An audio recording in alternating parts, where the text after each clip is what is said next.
this meeting here, sir, many of us here tonight are media personalities, formerly based in Nigeria, who have relocated to the United Kingdom, but we're still reporting fully for some of the media's established media in Nigeria, and most of us have our online platforms also, media influencers, like they call it, social and political communicators, and we're all here, and of course, established media, they are also here. So we're honored that we have two ministers in our midst here tonight to come and interact with us. Of course, we want to know what is happening in Nigeria. We're here. I mean, all the information we need to know is online, but the fact is that a one-on-one is better. Like one of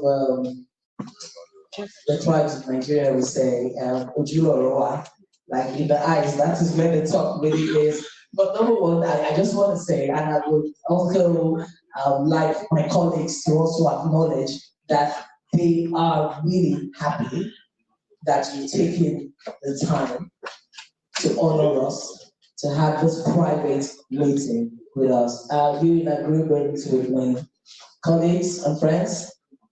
And of course, community leaders who are here with me. So please, at this juncture, I would like to recognize the Honorable Minister of Information and Communication, Mala Idris Mohammed. Thank you very much, sir, for joining us. Please don't be fitting round for applause. Thank you. Hello, colleagues. Thank you very much. Okay, the Honorable Minister for Solid Minerals, Mr. Dili Alake, thank you very much also for being here with us. The Special Advisor to the President on Information and Strategy, Mr. Bayo Onuga, sir. Thank you very much. And of course, the Special Advisor to the President on Media and Public Communication, Mr. Sunday Dari. And the Minister of Information, State House, Mr. Biodun.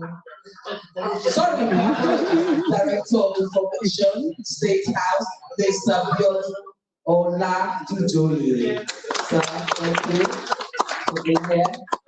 Okay, and of course, we do have the Senior Special Advisor to the President on Economic and Strategic Communication, Linda Ibe. Please, and for ECOWAS praise, can you take a bow, Linda Ibe? Thank you very much. And of course, we have the Senior Special Assistant to the President on Media Relations and Public Communications, Mr. Tim Ajayi. Thank you very much, sir. Okay, distinguished ladies and gentlemen, colleagues, friends. Okay, colleagues and friends, basically interaction, the best way that we can. All you need to know about the government of President Bola Ahmed TINUBU, about the state visit. We know it is significant, we realize how important it is. And of course, sir, if you would allow me, I would also like to introduce some of the personalities from the Nigerian community. Thank you very much, sir. I like that. I like that. Okay, the spare mic. My name is Technical Advisor to the NRS, Nigeria Revenue Service Executive Chairman. Thank you.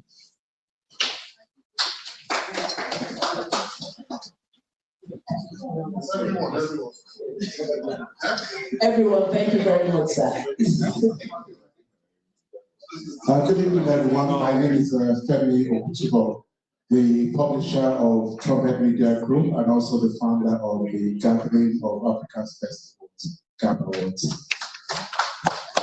Hello, good evening, ladies and gentlemen. My name is Mentor Fernando Alistair. I'm the founder of the First Black TV station and television in the United Kingdom, former chairman of the Diaspora Media Organization Global, mentoring commander of National in Diaspora, and a proud Nigerian. Salam alaikum.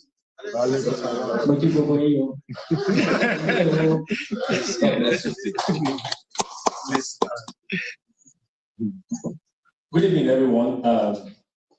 Well, actually, I'm not a diaspora, I live in Abuja. My name is Olufemi Shone. I'm the immediate past Chief Corporate Communications Officer of the NNBC. Thank you.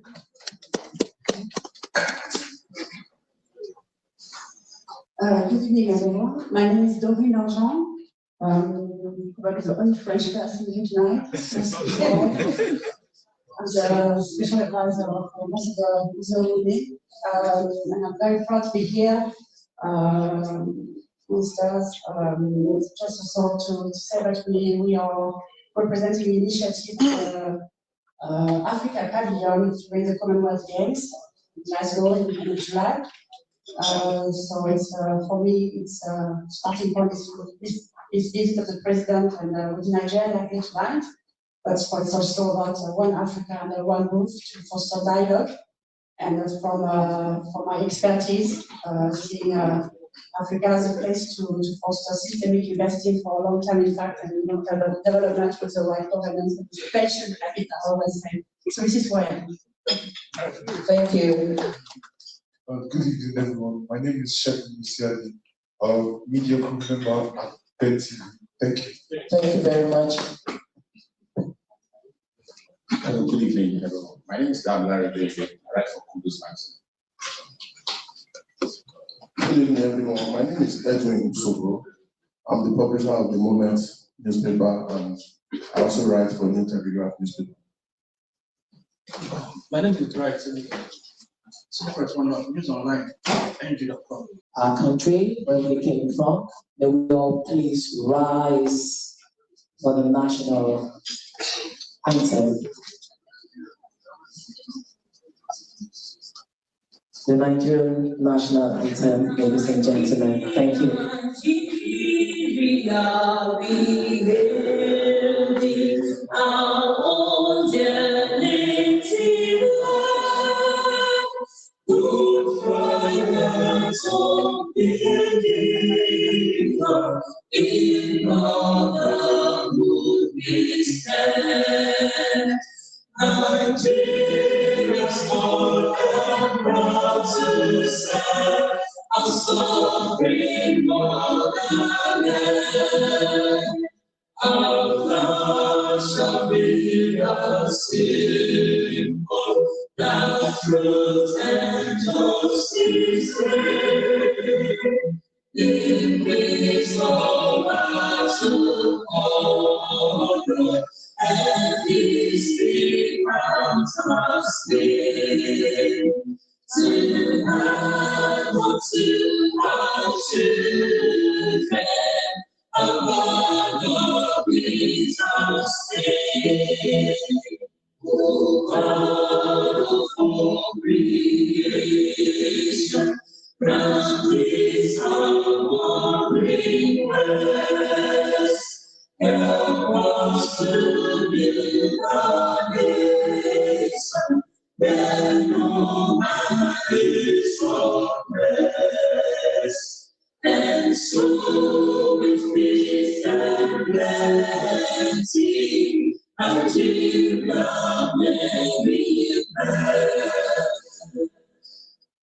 Thank you very much. May we all remain standing for the British national anthem, please. Thank you.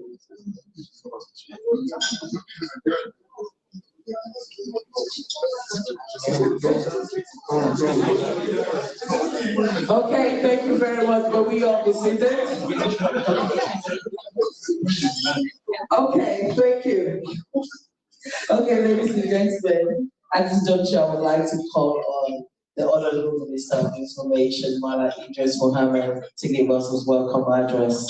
A round of applause, please.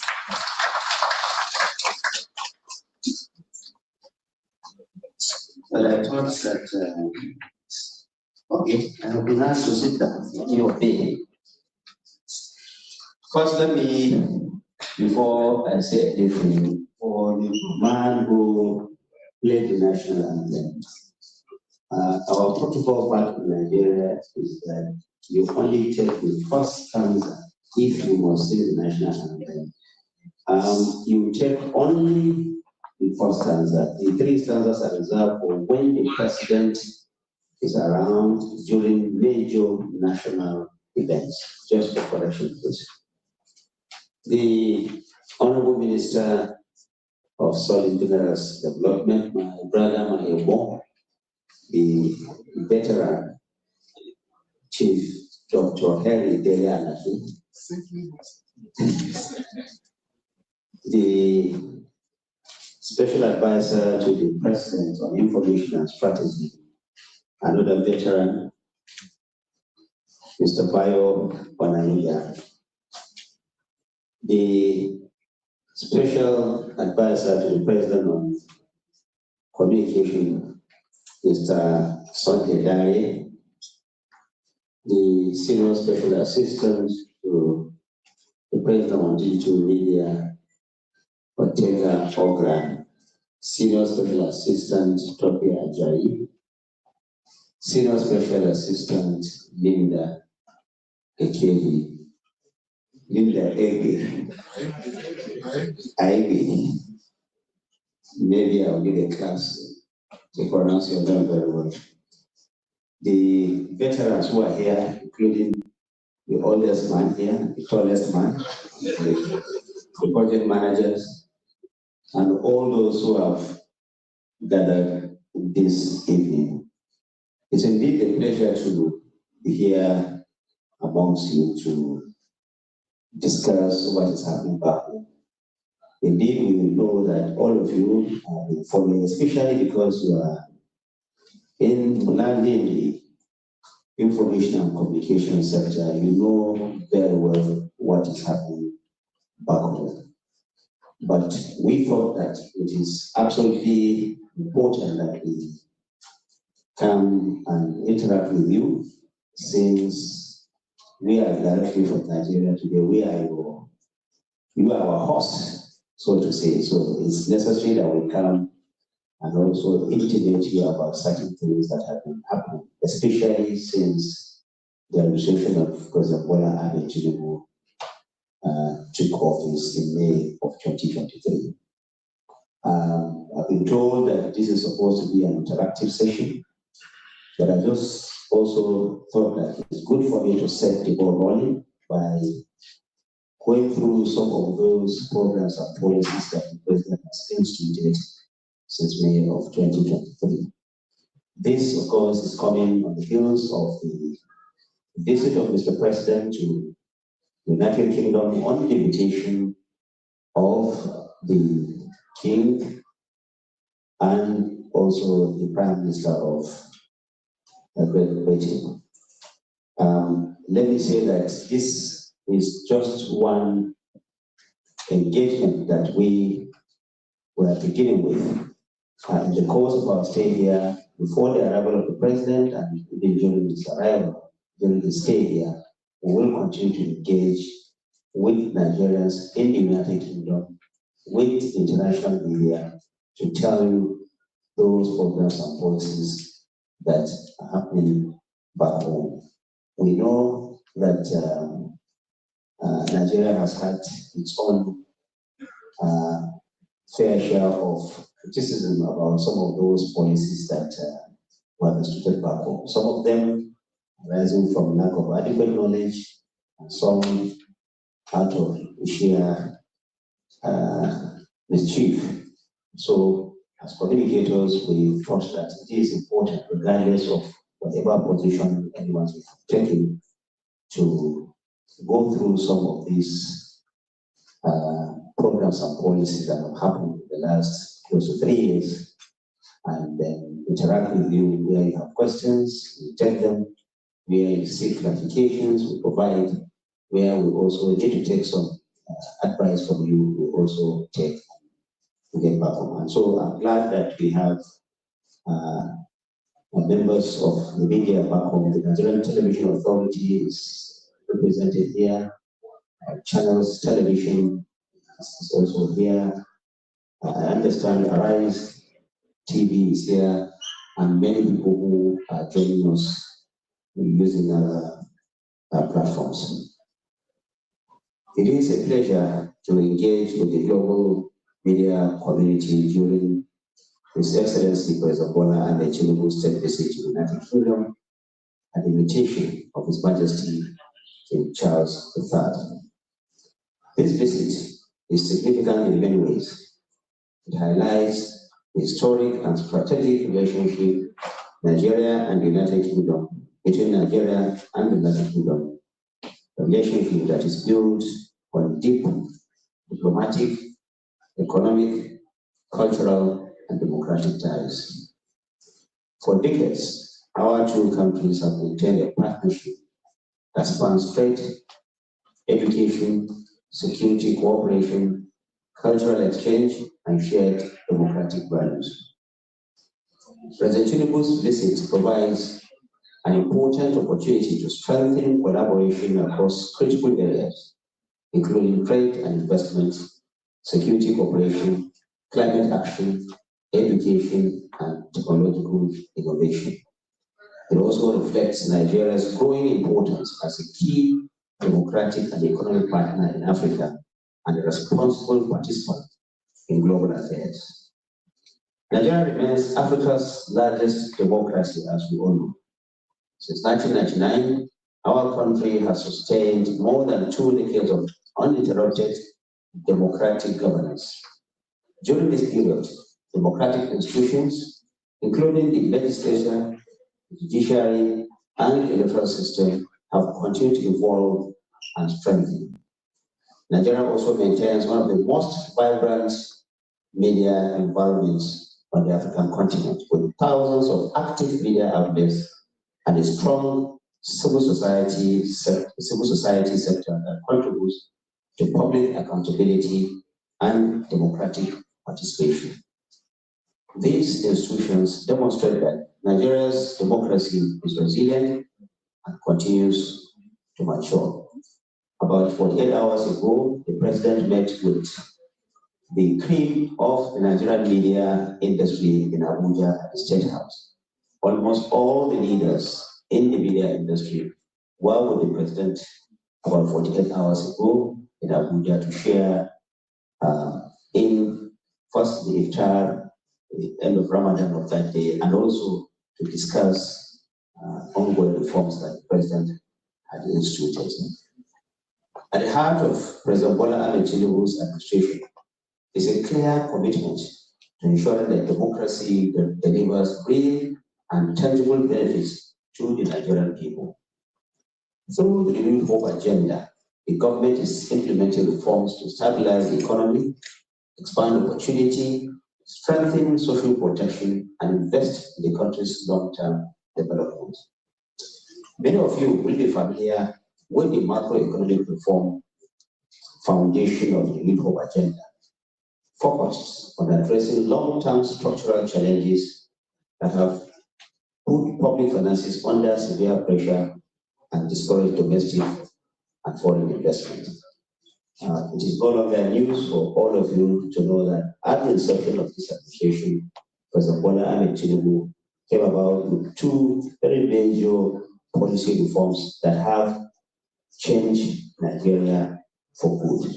First one, as you all know, is the removal of foreign subsidy, that monster that was eating into the fabric of our economy, that has also made it impossible for Nigeria to grow over time. The second was also the unification of the foreign exchange policies that have made businesses easier to access foreign exchange without speculation, without undue strain on their own markup.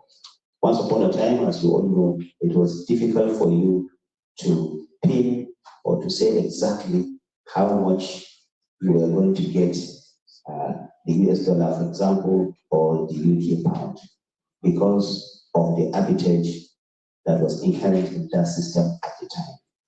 President Bola Ahmed Tinubu thought that that was not something that should continue if we are going to get a very strong foundation for our economic stability. Therefore, he took those very major policy decisions that have shaped all the other reforms that came after them. Today, every one of these issues that I've discussed has either been addressed or is being addressed by the administration of President Bola Ahmed Tinubu. In the oil and gas sector, for example, a series of presidential executive orders since 2024 have introduced reforms and incentives that have made Nigeria Africa's most attractive oil and gas investment destination for the second consecutive year, 2024-2035, delivering over $8 billion of already in final investment destinations FIDs from companies like Shell and Total, with billions more on the horizon. Each of these investment dollars represent jobs and technical skills for Nigerian talent. They also help to revitalize our communities and create a more robust foreign exchange market and increase revenues for government at all levels. Now, these major reforms, it is important to state that not provide only resources for the federal government alone, but also all the subnational, the state governments and the local government. And that is why you see in Nigeria today, almost every state engaging in very major structural development programs, investing in roads, investing in agriculture, investing in other areas that will bring development to our people. Let me state that before the coming of President Bola Ahmed Tinubu, 27 states out of 36 in Nigeria were unable to pay workers' salaries or wages, if you will. 27 out of 36 were unable. Some were paying epileptically, others were not even paying at all. Today, that is history. There is no state in Nigeria, all the 36 states, including the FCT, everyone is able to pay worker salary without any strain. And many of them are engaging in development projects and programs without recourse to borrowing. This is a significant milestone for Nigeria, something that we have not seen in many, many years. Later this month, Nigeria will launch a historic customs single window, a unified trade facilitation platform to drive efficiency in the country's import and export processes. It will do this by connecting all our trade agencies, importers and exporters on a single digital platform that allows the seamless and speedy submission and processing of relevant documentation. Another major milestone is Nigeria's recent exit from the Financial Action Task Force, the so-called GRADES. All of you are aware that towards the end of the last quarter, at the end of the last quarter in 2025, Nigeria was removed from the so-called GRADES, Financial Action Task Force. Now, what this does to us, it enables Nigeria now to engage in doing businesses with other countries on account of our significant improvement in the regulatory framework that we have instituted to combat money laundering and combat also illicit financial flows.